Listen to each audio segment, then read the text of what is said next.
નમસ્તે વિદ્યાર્થી મિત્રો, આંકડાશાસ્ત્ર વિષયમાં આપણું પ્રકરણ નંબર 4 સામયિક શ્રેણી. હવે આ પ્રકરણની અંદર વલણ મેળવવા માટેની આપણી 3 રીતો છે. એક, આલેખની રીત, બીજી ન્યૂનતમ વર્ગોની રીત અને ત્રીજી ચલિત સરેરાશની રીત. એમાંથી આજે આપણે બીજી રીત વિશેનો અભ્યાસ કરીશું, ન્યૂનતમ વર્ગોની રીત. વાસ્તવમાં આપણી ન્યૂનતમ વર્ગોની રીત એટલે નિયત સંબંધ. આગળનું પ્રકરણ આપણે જે જોઈ ગયા એમાં જે ન્યૂનતમ વર્ગોની રીત હતી એ જ આપણી રીત છે. નિયત સંબંધના પ્રકરણમાં અને સહસંબંધના પ્રકરણમાં આપણે જોયેલું કે કાર્લ પિયર્સનની રીત, એમાં આપણા 3 સૂત્રો હતા મેઇન. એક, મધ્યક પૂર્ણાંક હોય ત્યારે કયું સૂત્ર વાપરવું. બીજું, મધ્યક અપૂર્ણાંક હોય અને કિંમતો નાની હોય ત્યારે આપણે વાપરતા સીધી રીત. અને ત્રીજું સૂત્ર, મધ્યક અપૂર્ણાંક હોય અને કિંમતો મોટી હોય અથવા કિંમતો પોઈન્ટમાં હોય ત્યારે આપણે વાપરતા ટૂંકી રીત, એટલે કે સૂત્ર નંબર આપણી દ્રષ્ટિએ ત્રીજું. હવે નિયત સંબંધની અંદર આપણે જે અભ્યાસ કરેલો એમાં આપણે મેળવતા નિયત સંબંધ રેખા, અહીં આપણે મેળવવાની છે વલણ રેખા, અથવા આપણે એને કહી શકીએ સુરેખ વલણનું સમીકરણ. તો સેમ આપણે નિયત સંબંધ રેખા મેળવીએ છીએ એમ જ સમજવાનું. નિયત સંબંધ રેખા મેળવવા માટે આપણે 3 સૂત્રનો ઉપયોગ થતો. અહીં માત્ર એક જ સૂત્રથી તમામ દાખલાઓ ગણવાના છે. એમાં આપણું સૂત્ર નંબર બીજું, એટલે કે સીધી રીત. આપણે અહીં આટલું જ યાદ રાખવાનું છે કે કાર્લ પિયર્સનની રીતમાં સૂત્ર નંબર બીજું એટલે આપણી દ્રષ્ટિએ સીધી રીત. સીધી રીત મુજબ તમામ દાખલાઓ તમારે ગણવાના છે. મધ્યક પૂર્ણાંક હોય તોય સીધી રીત વાપરવાની છે. અપૂર્ણાંકમાં કિંમતો નાની હોય તોય સીધી રીત, કિંમતો મોટી હોય તોય સીધી રીત, અને કિંમતો પોઈન્ટમાં હોય તોય સીધી રીત જ. એકમાત્ર અહીંયા ફરક શું પડશે, ત્યાં આપણને માહિતી આપતા ત્યાં 2 ચલ વિશેની માહિતી આપતા. અહીંયા 2 કોલમ રકમની અંદર આપેલી જ હશે, પણ પ્રથમ કોલમ સમયને લગતી આપી છે. સમયમાં વર્ષ, મહિનાના નામ, અઠવાડિયા કે અન્ય કોઈ પણ પ્રકારનો સમય આપી શકે. તો સમય માટે ક્રમશઃ 1થી શરૂ કરી અને ક્રમશઃ કિંમતો આપણે ધારી લેવાની, અને એ આપણા માટે ગણાશે ટી. સહસંબંધ અને નિયત સંબંધના પ્રકરણમાં જે કોલમ માટે આપણે સંકેત એક્સ વાપરતા, અહીં માત્ર એક્સની જગ્યાએ તમારે ટી સંકેત વાપરવાનો છે. બાકી સૂત્ર સહિત બધું તમારું નિયત સંબંધ જ સીધી રીતે આપણે ગણવાનો છે. દાખલો, માત્ર સૂત્રમાં જ્યાં જ્યાં આપણે એક્સ સંકેત વાપરતા એની જગ્યાએ હવે ટી સંકેત વાપરવાનો છે. અન્ય કોઈ ફેરફાર આપણે કરવાનો રહેતો નથી. જો સ્વાધ્યાય 4.2નો દાખલા નંબર 1, એટલે કે પ્રશ્ન નંબર 1, ટેક્સ્ટબુકમાં પેજ નંબર 172. હવે પ્રથમ પ્રશ્નમાં આપણને કહેવામાં આવ્યું કે એક રાજ્યના જુદા જુદા વર્ષોના મૃત્યુદરની માહિતી નીચેના કોષ્ટકમાં આપેલ છે. વલણ શોધવા માટે સુરેખ સમીકરણનું અન્વયોજન કરો, એટલે કે સુરેખ સમીકરણ મેળવો. એટલે આપણે એમ જ સમજવાનું છે કે નિયત સંબંધ રેખા મેળવો અને તે પરથી વર્ષ 2017ના મૃત્યુદરનું અનુમાન મેળવવું, એટલે કે 17ના વર્ષની અંદાજિત કિંમત આપણે મેળવવાની છે. માહિતી આપી વર્ષ 2009થી શરૂ કરી 2015 સુધી અને મૃત્યુદર. તો આ પ્રકરણ માટે આપણે આટલું જ યાદ રાખવાનું કે સમય વિશેની જે માહિતી આપેલી હોય એના માટે આપણે ક્રમશઃ ટીની કિંમતો તરીકે 1થી શરૂ કરી અને જેટલા સમય આપ્યો હોય ક્રમશઃ એ કિંમતો ધારવાની. તો સામાન્ય રીતે સૌથી પહેલાં ઉપર આપણે લખી નાખવાનું કે વર્ષ માટે આપણે કેવી કિંમતો ધારીશું. અહીં આપણને આપેલા છે વર્ષ 2009થી શરૂ કરી 2015 સુધી, વર્ષ 2009, 2010, 2011, 2012, 2013, 2014 અને 2015 ને અનુરૂપ. અનુરૂપ એટલે એને લગતું. ટી બરાબર. હવે તમામ વર્ષો માટે આપણે ટીની કિંમત તરીકે શું લેવાનું? 1થી શરૂ કરવાનું. ક્રમશઃ એક એકના અંતરે આગળ કિંમતો વધારતી જવાની. વર્ષ આપણને કુલ કેટલા આપેલા છે? 1, 2, 3, 4, 5, 6 ને 7. તો ટીની કિંમતો ગણાશે 1થી 7. 1, 2, 3, 4, 5, 6, 7 લેતા. આ પ્રકરણના દરેક દાખલા માટે યાદ રાખવાનું, સમય તરીકે તમને જે સમયની માહિતી આપી હોય એના માટે ટીની કિંમતો ક્રમશઃ 1થી શરૂ કરી અને લાઇન ટુ લાઇન જેટલા સમય આપ્યા હોય ત્યાં સુધી કિંમતો લખી નાખવાની. હવે આપેલી માહિતી લખી નાખવાની ઊભી કોલમમાં. માહિતી આપેલી છે 1 વર્ષ, તો પ્રથમ કોલમ આપણે બનાવશું વર્ષની. હવે વર્ષને આપણે શેમાં ફેરવી દેવાનું? સમયમાં. તો વર્ષ એને આપણે ફેરવી દેવાનું સમય એટલે કે ટીમાં. વર્ષ હોય કે અન્ય કોઈ પણ માહિતી સમય તરીકે આપી હોય એના માટે આપણે હંમેશા ટીની કોલમ બાજુમાં બનાવી નાખવાની અને ટી તરીકે 1થી શરૂ કરીને ક્રમશઃ કિંમતો લેવાની. અને બીજી કોલમ આપણને આપેલી છે મૃત્યુ દર. હવે સમયવાળી માહિતી એટલે એને સંકેત આપશું ટી, અને અન્ય જે પણ કોઈ પણ કોલમ આપી હોય એને આપણે કહેવાની એની ચલ કિંમતો એટલે કે વાય. સામાન્ય રીતે વાયની બાજુમાં નાનો ટી લખાતો હોય એનો અન્ય કોઈ મિનિંગ નથી રહેતો. એટલે બાજુમાં નાનો ટી હોય કે ન હોય આપણી દ્રષ્ટિએ કોઈ ફરક પડતો નથી. તો તમામ દાખલામાં રકમ આ રીતે લખવાની. જે વર્ષ આપ્યા હોય પહેલાં એની કોલમ, એના માટે સમય ટી, અને અન્ય જે કોલમ આપી હોય તે એના માટેનો સંકેત આવશે વાય. વર્ષ આપેલા છે 2009 થી 2015. 2009, 10, 11, 12, 13, 14 અને 2015. તમામ વર્ષ માટે ક્રમશઃ આપણે ટીની કિંમતો લેવાની 1થી શરૂ કરી અને જેટલા સમય આપ્યા હોય ત્યાં સુધી. અહીં 7 વર્ષ આપ્યા હતા તો ટીની કિંમત ગણાશે 1થી 7. મૃત્યુ દર એટલે કે વાય 7.6, 6.9, 7.1, 7.3, 7.2, 6.9 અને 6.9. હવે દરેક દાખલા માટે આપણે આટલું જ યાદ રાખવાનું. સૌથી પહેલાં નિયત સંબંધની જેમ જ બંને કોલમના શોધી લેવાના મધ્યક. અહીં વર્ષવાળી કોલમ આપણા માટે હવે બિનજરૂરી જ બની ગઈ. રકમની દ્રષ્ટિએ આપણે ગણતરી માટે હવે આ 2 કોલમ. તો નિયત સંબંધની જેમ જ સૌથી પહેલાં આપણે બંને કોલમના શોધી લેવાના મધ્યક. માહિતીને આપણે કોષ્ટક સ્વરૂપે મૂકીએ છીએ.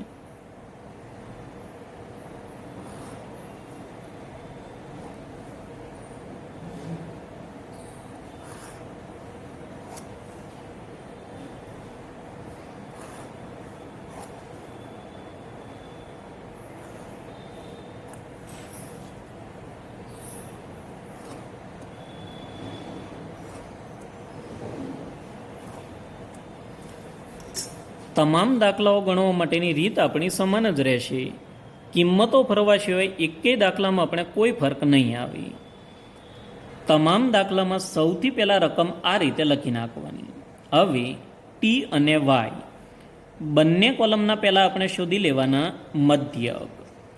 મધ્યક શોધવા માટે કરવાનો પહેલાં આપણે એનો સરવાળો, સમયનો સરવાળો એટલે કે ટીની કોલમનો સરવાળો એટલે સિગ્મા ટી, અને વાયની કોલમનો સરવાળો એટલે ગણાશે સિગ્મા વાય. ટીની કિંમતનો સરવાળો 1, 1 ને 2 3, 3 ને 3 6, 6 ને 4 10, 10 ને 5 15, 15 ને 6 21, 21 ને 7 28. તો સિગ્મા ટી બરાબર ગણાશે 28. વાયની કોલમનો ટોટલ 7.6 વત્તા 6.9 વત્તા 7.1 વત્તા 7.3 વત્તા 7.2 વત્તા 6.9 વત્તા 6.9 બરાબર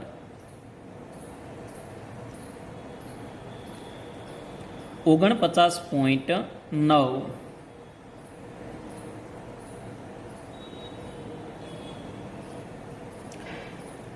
વર્ષની કોલમમાં સામાન્ય રીતે નીચે બતાવી દઈશું n બરાબર છેલ્લી જે ટીની કિંમત આવી હોય એ આપણા માટે હશે nનો જવાબ. કુલ કિંમતો આપેલી છે 7. શોધી લેવાનો હોય બંને કોલમનો મધ્યક. ટીનો મધ્યક એટલે કે ટી બાર બરાબર થશે sigma T upon n. Sigma T બરાબર 28 ભાગ્યા n બરાબર 7. 28 ભાગ્યા 7, 7 ચોક 28. વાયનો મધ્યક એટલે કે વાય બાર બરાબર સિગ્મા વાય અપોન n. 49.9 ભાગ્યા n બરાબર 7. તો 49.9 ભાગ્યા 7 બરાબર થશે 7.13.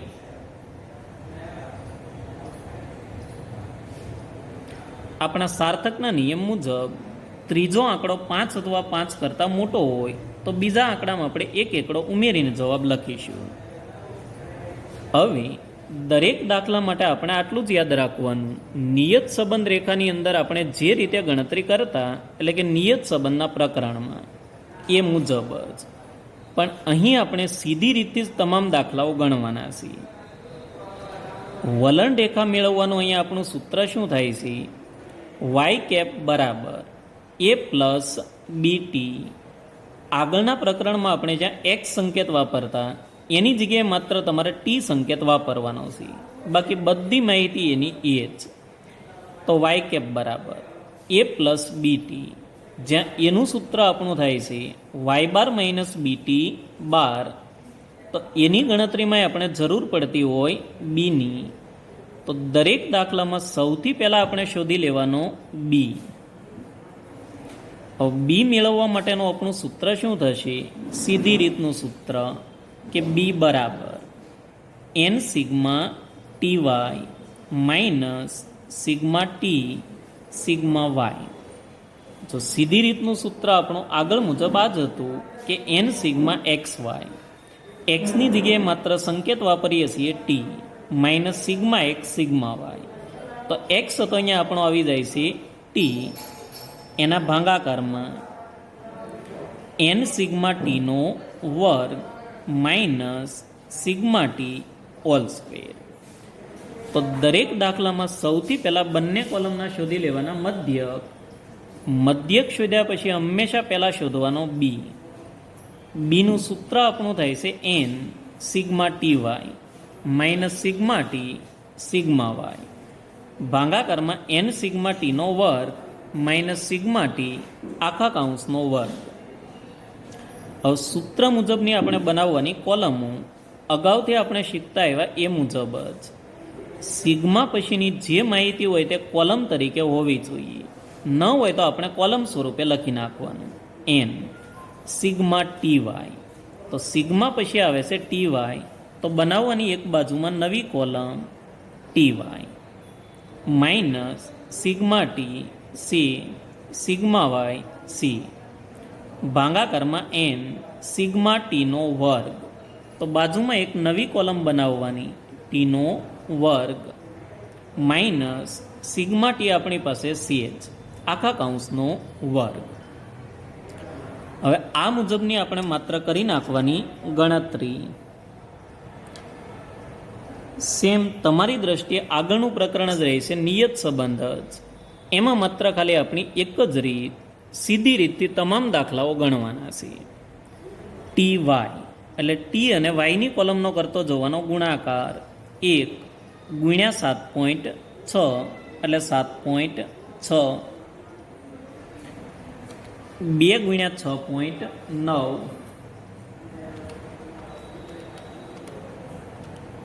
બરાબર 13.8, 3 ગુણ્યા 7.1 બરાબર 21.3, 4 ગુણ્યા 7.3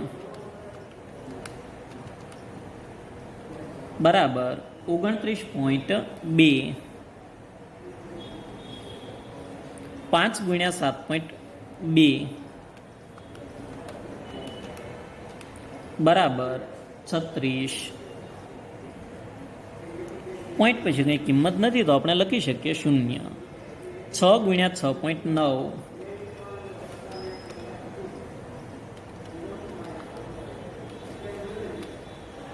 બરાબર 41.4,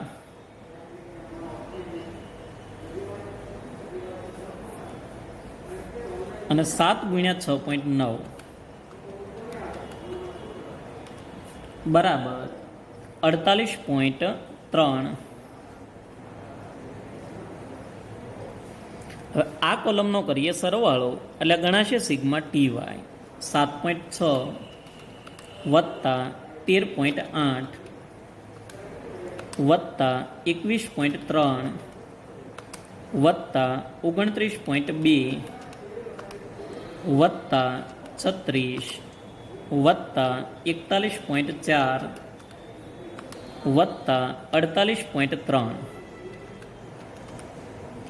બરાબર 197.6. સિગ્મા ટીવાય બરાબર ગણાશે 197.6. હવેની કોલમ છે ટીનો વર્ગ, તો ટીની કોલમનો આપણે કરીશું વર્ગ. 1નો વર્ગ 1, બધું 4, 3 તેરી 9, ચોકે ચોકે 16, પચો પચો 25, છાંયે છાંયે 36 અને સત્યો સત્યો 49. સરવાળો કરીએ એટલે ગણાશે સિગ્મા ટીનો વર્ગ. સિગ્મા ટી વર્ગ બરાબર ટોટલ કરીએ 9 ને 6 15, 15 ને 5 20, 20 ને 6 26, 26 ને 9 35, 35 ને 4 39 અને 1 40, 40 નો 0 વધી 4, 4 ને 4 8, 8 ને 3 11, 11 ને 2 13, 13 ને 1 14 એટલે 140. હવે ખરેખર અહીંયા આપણે મેળવવાનું શું છે? અહીંયા આપણને કીધું તો વલણ શોધવા માટે સુરેખ સમીકરણનું અન્વયોજન કરવું.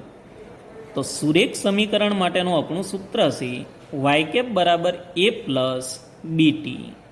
તો પહેલાં હંમેશા શોધી લેવાનો બી, પછી શોધી લેવાનો એ. બંને મળે પછી મૂકી દેવાનું સૂત્રમાં નિયત સંબંધની જેમ જ. મૂકીએ સૂત્રમાં કિંમતો n બરાબર 7 ગુણ્યા સિગ્મા ટી વાય બરાબર 197.6 minus sigma t 28, sigma y 49.9 ભાગાકારમાં n બરાબર 7 સિગ્મા ટીનો વર્ગ બરાબર 140 માઇનસ સિગ્મા ટી એટલે 28 આખા કૌંસનો વર્ગ 7 ગુણ્યા 197.6 બરાબર થશે 1383.2 માઇનસ 28 ગુણ્યા 49.9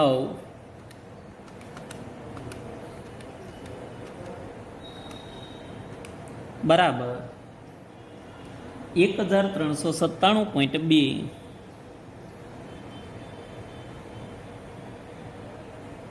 ભાગાકારમાં 7 ગુણ્યા 140 બરાબર 980, 14 સત્તા 98, સાથે એક 0, માઇનસ 28નો વર્ગ બરાબર 784,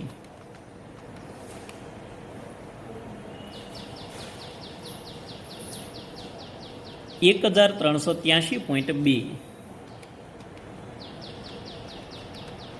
માઇનસ 1397.2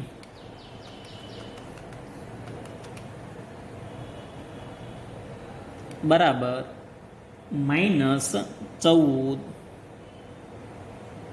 980 માઇનસ 784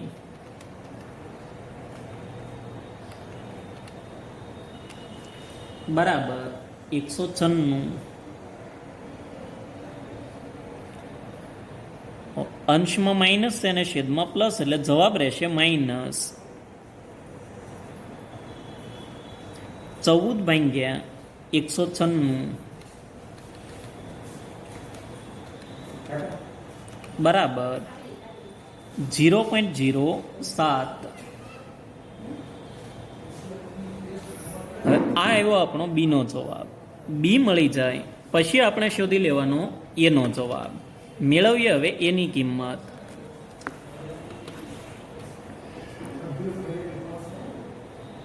એ બરાબર થશે વાય બાર માઇનસ બીટી બાર. કિંમતો મૂકીએ. વાય બાર તો વાય બાર બરાબર છે 7.13. તમામ જવાબો હવે તૈયાર જ હશે, માત્ર અને માત્ર આપણે કિંમતો છે એ મૂકતી જવાની. માઇનસ બી. બી બરાબર છે માઇનસ 0.07, તો માઇનસ માઇનસ થઈ જશે પ્લસ 0.07 ગુણ્યા ટી બાર. ટી બાર બરાબર છે 4, 7.13 વત્તા 0.07 ગુણ્યા 4, 7 ચોક 28, એટલે 0.28. હવે 7.13 વત્તા 0.28 બરાબર 7.41. તમામ દાખલાઓ માટે સૌથી પહેલાં આપણે આ બે જવાબ મેળવી લેવાના. કોષ્ટક બનાવવું. કોષ્ટક બનાવવામાં રકમ લખ્યા પછી પહેલાં બે કોલમ મેળવી લેવાની, ટી બાર અને વાય બાર. બંને મળી જાય પછી આપણે શોધવાનો બી. બી માટે જે કોલમની જરૂરિયાત છે એ બંને કોલમ બનાવવાની. બી મળે પછી શોધી લેવાનો એ. એ અને બી બંનેના જવાબ મળી જાય એટલે શોધી લેવાનું આપણે વલણ રેખા, જેને આપણે કહીએ છીએ સુરેખ વલણ સમીકરણ. સુરેખ વલણ સમીકરણ અથવા આને આપણે બોલી શકીએ સુરેખ સમીકરણ અથવા બોલી શકીએ વલણ રેખા. સુરેખ વલણનું સમીકરણનું આપણું સૂત્ર છે વાય કેપ બરાબર એ પ્લસ બીટી. આ સૂત્રમાં હવે આપણે એ અને બીની કિંમતો મૂકી દેવાની. તો આમાં એ અને બીની કિંમતો મૂકતા હવે જો એ બરાબર કેટલા છે 7.41 વત્તા બી. બી બરાબર છે માઇનસ 0.07, તો પ્લસ માઇનસ માઇનસ. બી બરાબર છે માઇનસ 0.07, તો પ્લસ માઇનસ થઈ જશે માઇનસ 0.07 ટી. આ ગણાય છે આપણું સુરેખ વલણનું સમીકરણ. તમામ દાખલાઓમાં અહીં સુધી ગણતરી આપણી ફરજિયાત હશે જ. હવે આગળ નિયત સંબંધની જેમ અમુક દાખલામાં જવાબ માંગ્યો હશે, અમુક દાખલામાં જવાબ નહીં માંગેલો હોય. જો માંગે તો એવું જ કહેશે કે આ વર્ષ માટે અથવા આ સમય માટે એની ચલ કિંમત એટલે કે વાયનો જવાબ મેળવવો. નિયત સંબંધની જેમ જ એવું જ કહેવામાં આવશે કે જો એક્સ બરાબર એટલા હોય તો વાય બરાબર કેટલા. તો મૂકી દેવાની આપણે કિંમતો. અહીં આપણે કીધેલું હતું કે વલણ શોધવા માટે સુરેખ સમીકરણનું અન્વયોજન કરો એટલે સુરેખ સમીકરણ મેળવવું. આપણે મેળવી નાખ્યું અને તે પરથી વર્ષ 2017ના મૃત્યુદરનું અનુમાન મેળવવું. તો હવે આપણી પાસે આ એક જવાબ માંગેલો છે, વર્ષ 2017ના મૃત્યુદરનું અનુમાન.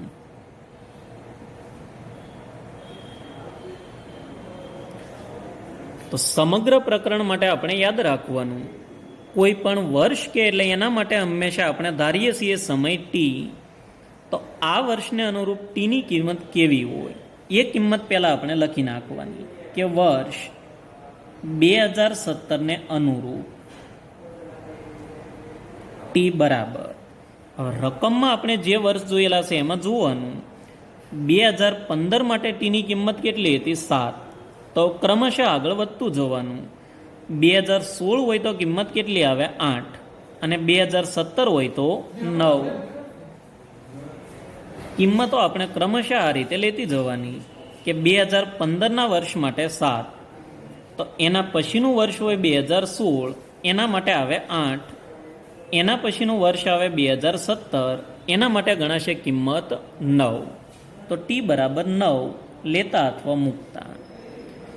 હવે આપણું જે સુરેખ સમીકરણ હોય એમાં ટીની કિંમત તરીકે જેટલા આપણે લેવાના હોય એ મૂકો એટલે મળશે વાયનો જવાબ. તો જો વાય કેપ બરાબર સૂત્ર આપણું મળેલું હતું 7.41 માઇનસ 0.07 ટી લખી નાખવાનું આમાં. ટી બરાબર કેટલા લઈશું? 9. તો જ્યાં ટી હોય એની જગ્યાએ આપણે લઈ લેવાના 9. તો 7.41 માઇનસ 0.07 ગુણ્યા ટી એટલે 9. 7.41 માઇનસ 9 સત્તા 63 એટલે 0.63. 7.41માંથી 0.63 આપણે કરવાના બાદ 7.41 માઇનસ 0.63 બરાબર 6.78. તો આ ગણાશે આપણો વર્ષ 2017 માટેના મૃત્યુદરનો જવાબ. નીચે વાક્ય સ્વરૂપે લખી નાખવાનું, તેથી વર્ષ 2017નો મૃત્યુદર અનુમાન હોય એટલે ગણાય છે અંદાજે. અંદાજે કેટલો થશે? 6.78. મૃત્યુદરની બધી માહિતી આપણે શેમાં આપેલી હતી? મૃત્યુદરની માહિતી આપણી પાસે હતી વાય. એના માટે આપણે કીધેલું વાય એટલે ગણાય છે આપણો વાયનો જવાબ. અહીં આપણો દાખલો થાય છે પૂર્ણ. ખાસ યાદ રાખવાનું, સમગ્ર પ્રકરણ માટે ન્યૂનતમ વર્ગોની રીતથી તમામ દાખલાઓ ગણવા માટેની આ એક જ રીત.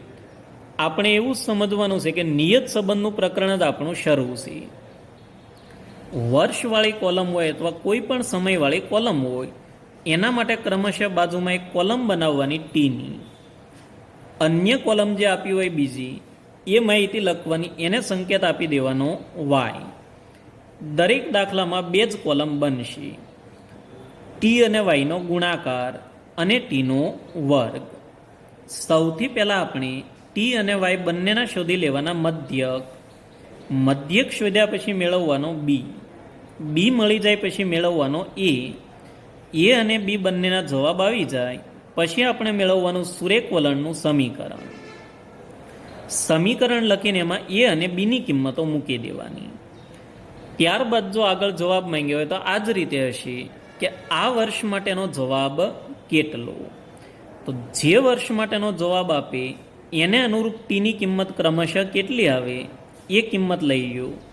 સૂત્રમાં ટીની જગ્યાએ કિંમત મૂકો, મળશે વાયનો જવાબ. તો હવે પછીના તમામ દાખલાઓ આપણે આ રીતથી ગણવાના છે. આ એક દાખલો ખાલી યાદ રાખો એટલે તમામ દાખલાઓ હવે આપણે આ જ રીતથી ગણવાના રહેશે.